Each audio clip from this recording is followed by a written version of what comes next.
আমরা যারা দেশে থাকি তারা চিন্তা করে বিদেশে মনে হয় অনেক সুখ আর টাকার গাছ আছে। আসলে কি তাই? বাস্তবতার মুখোমুখি না হলে বুঝতেই পারতাম না বাস্তবতা কতটা কঠিন।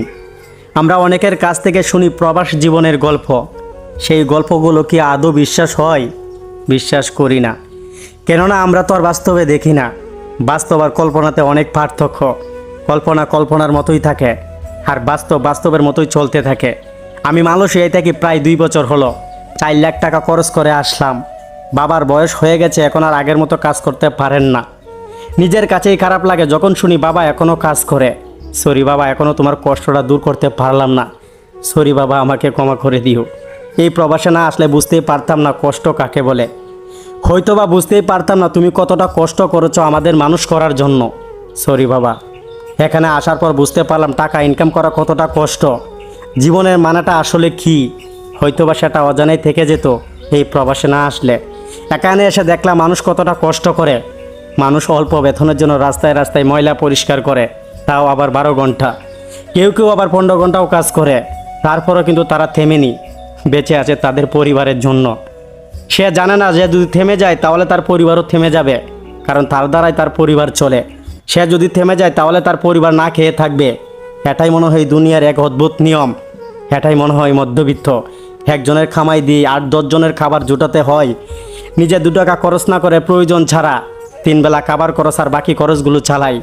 যারা রাজমিস্ত্রির কাজ করে তারা ভোর 5টায় ঘুম থেকে উঠে বাথরুম আর গোসলের জন্য, তা না হলে তো হাতে আবার সিরিয়াল পাওয়া যাবে না। পরে পলিথিনে করে খাবার নিয়ে যাবে। দুপুরে খাবারের সময় হলে রাস্তার পাশে বসে পলিথিনে খাবার খাবে। কাজ শেষ হলে সন্ধ্যায় রুমে এসে আবার রান্না করবে। একদিন রান্না করলে 2 দিন খাবে। এটাই হয়তো প্রবাস জীবন। ক্ষণে ক্ষণে শীতে রাস্তার পাশে ইট দিয়ে বালিশ বানিয়ে শুয়ে থাকতে দেখেছি আমি হাজারো প্রবাসীকে। জ্বর ঠান্ডা অসুখ হলেও ডিউটিতে যাওয়া মিস নেই। কাজে যেতে হবে, তা না হলে চাকরিটা থাকবে না।